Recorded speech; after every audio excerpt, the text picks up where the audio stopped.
guys, it's Delilah, and I hadn't made an update in a long time. I think the last week I did was week 5, so I don't have week 6 or 7 because I wasn't tracking. Actually, I was tracking, but my phone broke. It is so sad, you guys, because I made a video with my measurements, and I actually edited it to go right next to my old measurements and stuff, and I wore a bathing suit and stuff in it, and showed everything about my waist, which is really exciting because it's I lost 5 inches from my waist. It was so cool. Anyway, whatever. No, it's too late for that, but let me give you my stats. So I had VSG surgery August 15th, 2017 with Dr. Alejandro Gutierrez in Tijuana, Mexico through Me Hospital.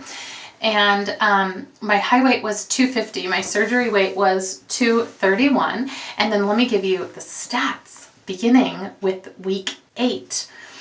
Week 8, I weighed in at 206.4, which is a 4.4 loss from week 5. So that was it took me 3 weeks to lose 4.4 pounds. Then week 9, I weighed 205.2 for a weekly loss of 1.2 pounds.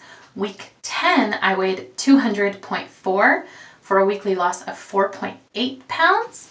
And week 11, I weighed 197.6, my first time under 200 pounds in a long time, for a weekly loss of 2.8 pounds.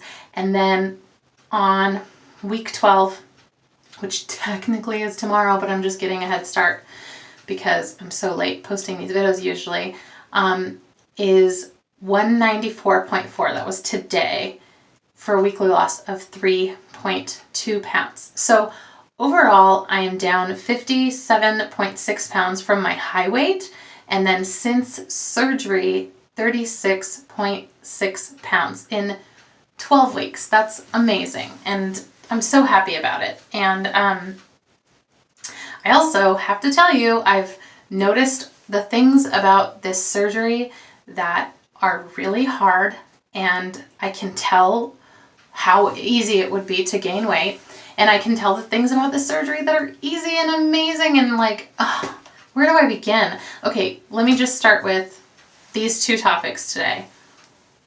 The first one is why people treat you different. I think people treat you different because you are different. I was in the sauna with a woman who was thin and older than me, and oh my God, she had the most beautiful body. And I was at the gym and I was looking at her and I was like, wow, she really takes care of her body. And I was like, and I'm here to take care of myself too.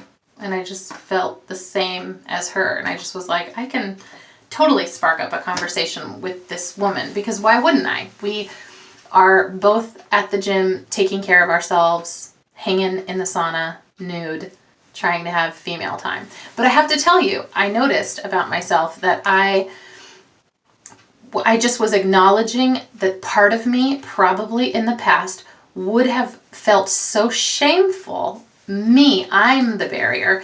I would have felt shameful, not that she treated me any differently. I would have felt so ashamed of myself, and I would have looked at her and then I would have put it on her. She doesn't want to talk to me. I'm obese and she's not, and she can see that I don't take care of myself. And so she and I have nothing in common, and I shouldn't talk to her because she would be embarrassed to talk to someone like me. So anyway, I just noticed it. If she had come in and talked to me first, I happened to have talked to her first, which was why it was easier to notice the change in myself.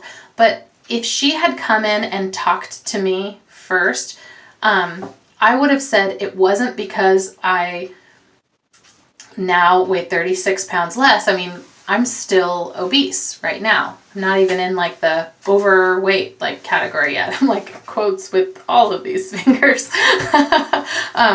But she would have talked to me because I think I'm presenting myself to the world, and in a way I actually feel different. I feel like I'm on this path of self-care, and I feel more confident, and I feel more alive, and I have more energy, and I'm literally lighter on my feet. I think people see that, and I think they treat you differently because just like we are all drawn magnetically to positive things, I feel more positive about myself and about the world. And so I think she could see that. And anyway, it makes me think about all the videos I've seen where people are like, yeah, all my like exes started coming back and suddenly wanted to date me when I lost weight, and like and actually that's totally valid. I'm not saying anybody else's feelings are wrong.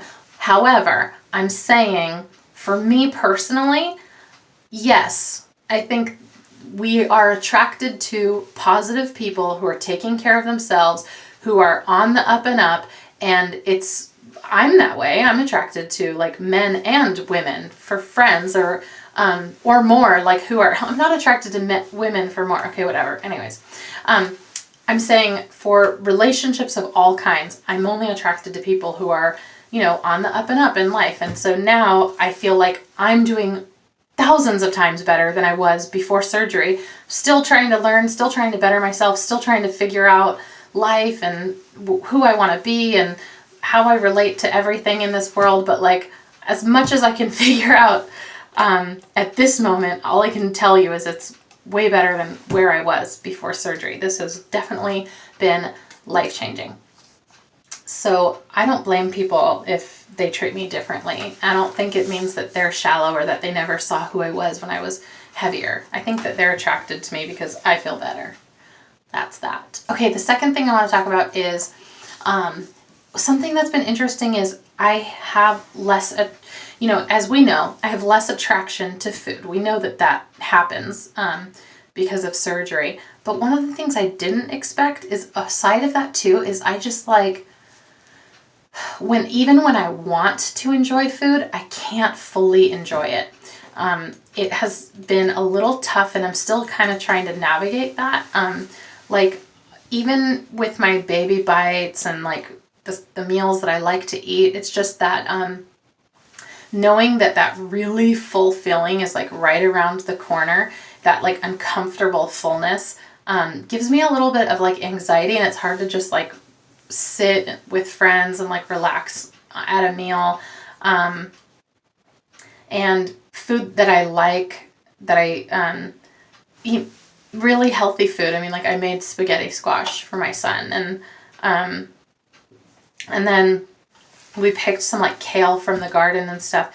And it was like just getting through that kale salad was so hard, man. And I was like looking at it, I was like, I know my body needs vegetables. I know I need to eat as much as I can. And like, it was just took so long to get it down. And it was like, part of me just kind of like mourned like, oh, like I miss just like eating a whole salad in like 5 minutes and being like, I know, I just got my like great serving of vegetables that I needed for dinner.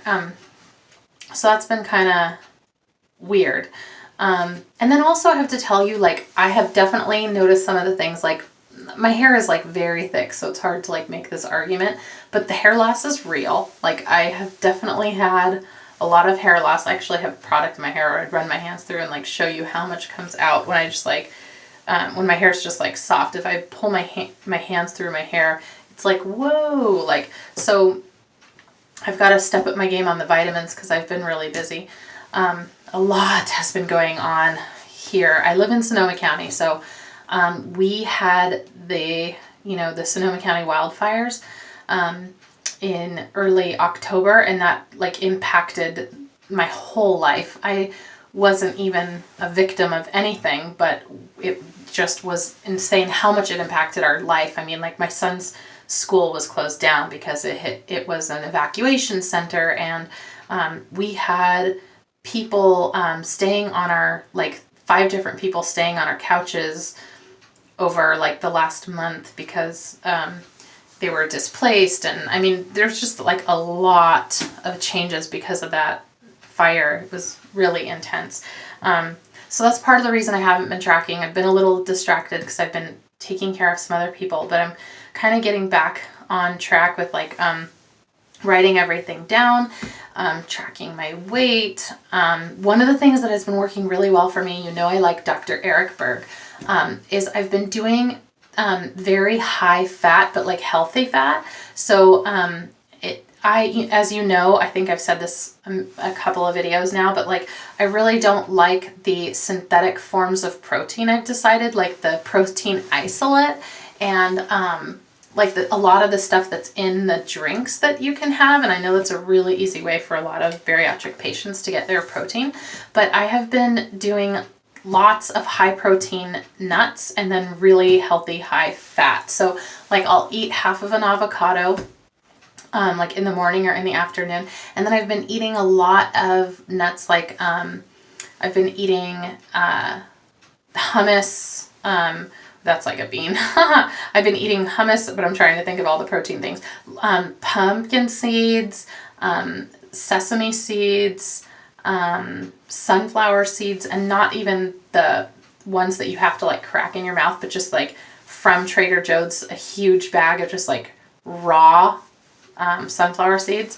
And now the next step I'm going to do is I'm going to start trying to sprout them before I eat them so I can get even more of the benefits of that. But yeah, and then I still have been eating cheese, but that has not been great for me because it like makes me really constipated, but I do love cheese. So that's why I had kind of started cutting down on cheese and doing more of the nuts. And then I've been doing like avocado and coconut and stuff like that. And I've also been doing apple cider vinegar. So that said,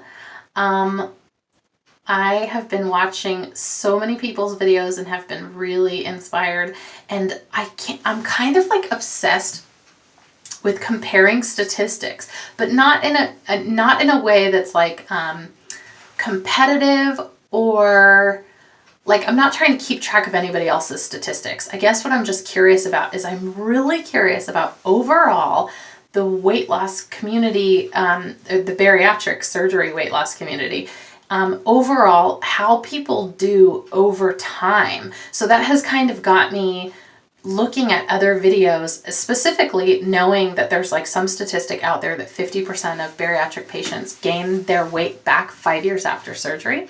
And that just scares the shit out of me because I spent my money cash on this surgery, and it was a big thing for me to save for, and I had to like really like throw down some money. And I mean, like, the money is one thing, but also like that would fucking suck, excuse my language, to gain all of the weight back that I've lost already, let alone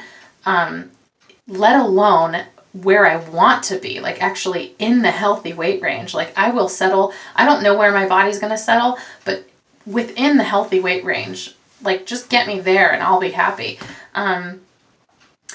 But I've been watching a lot of YouTubers who have experienced weight gain, and it's really interesting. And one of the things that I kind of noticed that I appreciate is that a lot of the people who have gained weight that have a YouTube channel, they're like on the YouTube channel talking about the weight gain in the very beginning stage. And it kind of made me realize, I was like, wow, like, I think that people that gain weight, or actually I think if I gained weight, I might just like disappear. Like I would be tempted to like disappear off of my YouTube channel, because I would think like, oh, I've been progressing in the right direction all along, and then I like, this is a huge failure. Like it would actually be hard to put it out there, I think. And so I noticed that the people that are putting it out there, that they're like, you know, they're years down the line, they've been doing this way longer than I have, and they're just admitting that, you know, like they gained weight, and some of them are like just 10 pounds over their lowest weight, and some of them more, but they're just like naming it, and then they're talking about their plan and their long-term goals. And it actually made me realize, I'm like, I want my YouTube channel to be a place for me where I can be accountable, especially because more people know, like more people have commented on my YouTube channel than even people in my real life who know that I had the surgery. Because less than this many people, even in my life, know that I've had the surgery. So it just made me realize, I'm like, that's what I'm going to use this channel for. I'm going to be accountable to myself and to my friends on YouTube about what is happening and what's going on. And I'm going to ask for help if I struggle, and I'm going to keep watching other people's videos and learning from them. So thank you, because I'm learning from you, and I appreciate the people out there being accountable. Okay, that's my little beginner segment. I feel like such a novice at making videos, but love you guys and appreciate that you're here, and subscribe. Oh yes, subscribe. Okay, bye.